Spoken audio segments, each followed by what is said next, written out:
Vamos a ver que planimetría es la parte de la geometría que se encarga del trazado y la medición de los planos. Cuando hablamos de profundidad o dibujamos un cuerpo en el espacio, hablamos de geometría cónica. Vamos a ver que los cuerpos, este es un cuerpo de una vista anterolateral, esto es anterior, esto es lateral izquierdo, lateral derecho, posterior, superior y abajo inferior. Acá les marco el eje de este cuerpo, que es un eje vertical que pasa por la parte media en sentido antero-posterior y de izquierda a derecha. En sentido antero-posterior y de izquierda a derecha, el centro exacto está representado por el eje vertical. Vamos a ver que en planimetría, en geometría cónica, tenemos tres planos que corresponden a planos de corte. De esta manera tenemos un plano sagital o un corte sagital que va a pasar por el eje del cuerpo en sentido antero-posterior. Acá se ve.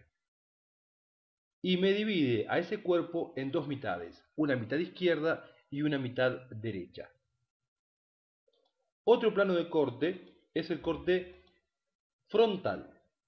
Va a corresponder al plano frontal y va a dividir al cuerpo en dos mitades, una mitad anterior y una mitad posterior. Y después tenemos el otro plano de corte, que es el corte horizontal o plano horizontal, que nos divide al cuerpo en dos mitades, una mitad superior y una mitad inferior. Entonces, tenemos un plano frontal, un plano sagital y un plano horizontal. Esos son los tres planos en los cuales vamos a estudiar las figuras y son los tres planos en los cuales se van a mover las diferentes partes del cuerpo. Tenemos entonces una disposición espacial que está representada por, como dijimos, tres planos y a su vez cada plano está representado por dos dimensiones. Por ejemplo, las dimensiones son tres: el alto, el ancho y lo profundo. Si conjugamos dos dimensiones, vamos a delimitar un plano, uno de esos tres planos en los que nos movemos en el espacio. Bien, hay tres planos: un plano frontal, que ahí lo estamos viendo en naranja, un plano horizontal o transversal y un plano vertical o sagital. Hasta acá estamos bien. Perfecto. Las dimensiones son alto, superior o inferior, ancho, algo va a ser medial o lateral, y profundo, antero-posterior, de adelante para atrás. Cada una de estas dimensiones va a corresponder a un eje, y cada eje va a cruzar perpendicularmente a un plano. Por ejemplo, tenemos un eje vertical que sería este, que corresponde al sentido superior e inferior, y va a cruzar perpendicularmente al eje horizontal. Perdón, al plano horizontal. Después tenemos un eje transversal, que es este, que va de interno a externo, de izquierda a derecha o de medial a lateral, y que va a cortar perpendicularmente al plano frontal. Y por último tenemos un eje antero-posterior, que es este, que va a cruzar de adelante para atrás y va a cortar perpendicularmente al plano frontal. Bien, dos dimensiones me delimitan un plano. El plano vertical o sagital está delimitado por alto y profundo, es decir, por el eje vertical y el eje antero-posterior. El plano frontal va a estar delimitado por el eje vertical y el eje transversal. Y por último, el plano horizontal está delimitado por el eje antero-posterior y el eje transversal. ¿Cómo se dan los movimientos en cada uno de los planos que tenemos? Bien, en el plano sagital, los movimientos que vamos a tener son de flexión y de extensión. Y el eje por el cual se realiza este movimiento es el eje que corta perpendicularmente a este plano, es decir, el eje transversal. En el plano frontal, que es este, vamos a tener movimientos de aproximación y separación, abducción o ABD para la separación y adducción o ADD para la aproximación. Estos lo hacen en un eje que corta perpendicularmente al plano frontal, que es el eje antero-posterior. Y por último tenemos el plano horizontal, donde vamos a encontrar movimientos de rotación, ya sea rotación interna o pronación y rotación externa o supinación, y lo van a hacer sobre el eje vertical. Bien, ¿cómo definimos a una articulación? Una articulación está formada es la unión de dos o más huesos entre sí y todos los elementos que contribuyen a dicha unión.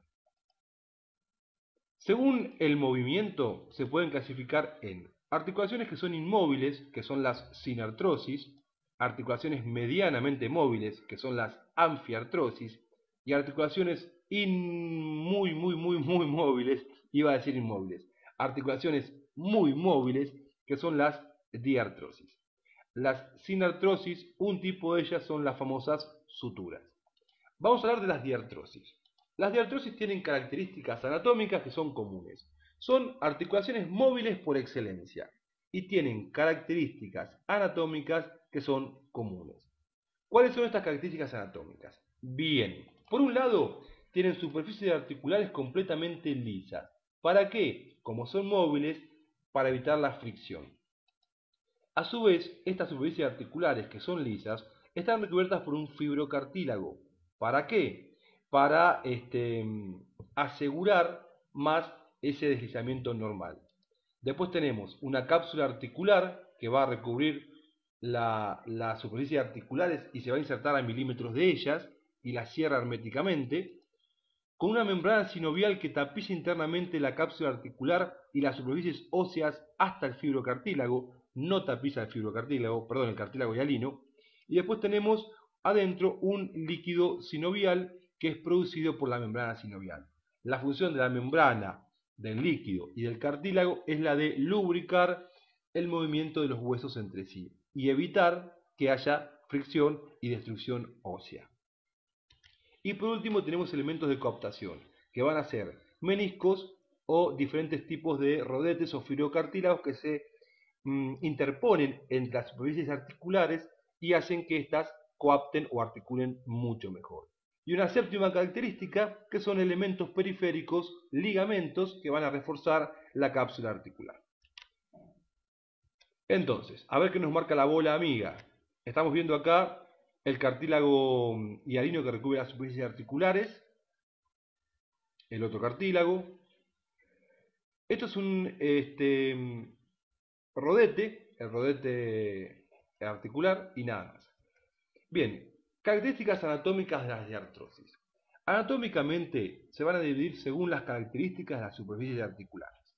En artrosis, que son aquellas que tienen superficies articulares con segmentos de esfera, una convexa y otra cóncava.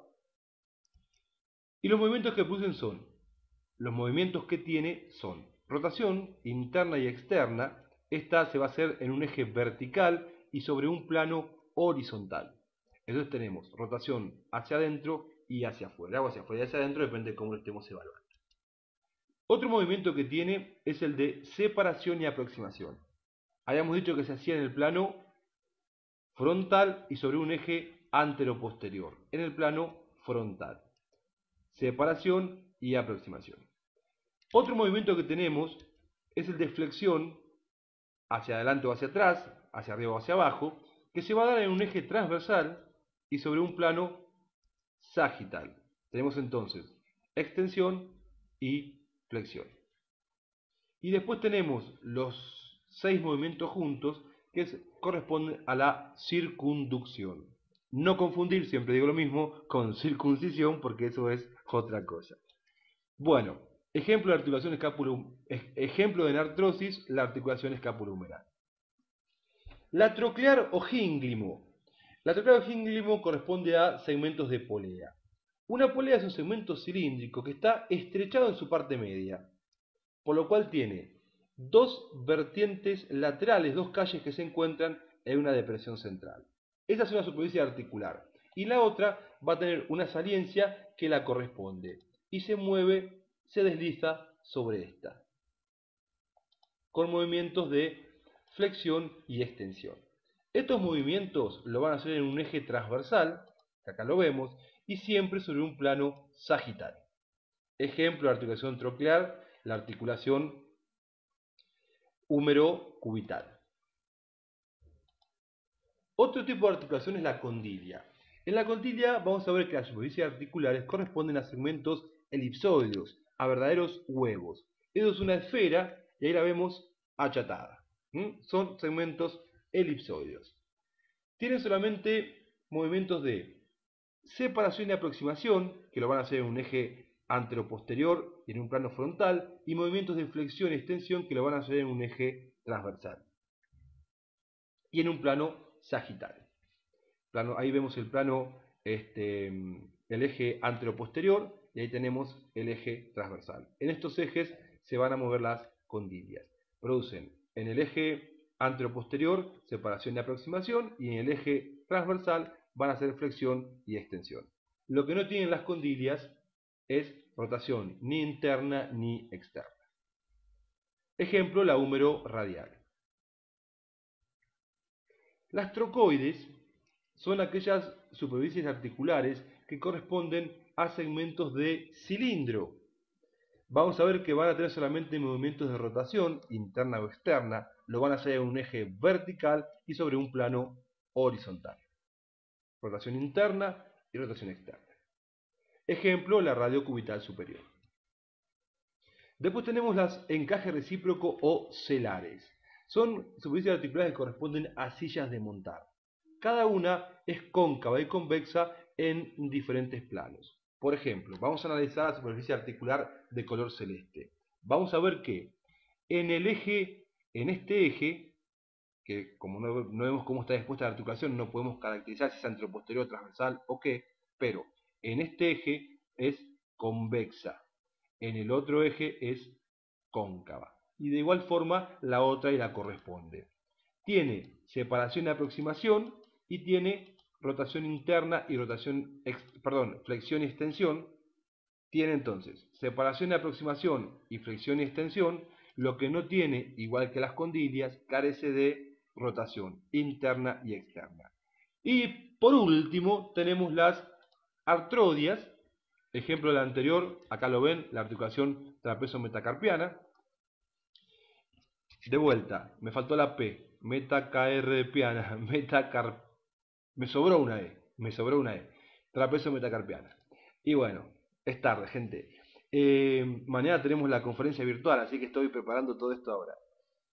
Nos quedan las artrodias. Las artrodias son superficies articulares planas, que se van a mover en dos ejes sobre un solo plano y van a hacer solamente movimiento de deslizamiento. Ejemplo, bueno, las intercarpianas son 70 millones, las artrodias. Cuadrito comparativo. A ver, articulación, característica anatómica, movimiento, eje y plano. Tenemos entonces las enartrosis, dijimos que son superficies articulares que corresponden a segmentos de esferas, tienen los movimientos de flexión y extensión, lo que lo hacen en un eje transversal y en un plano sagital.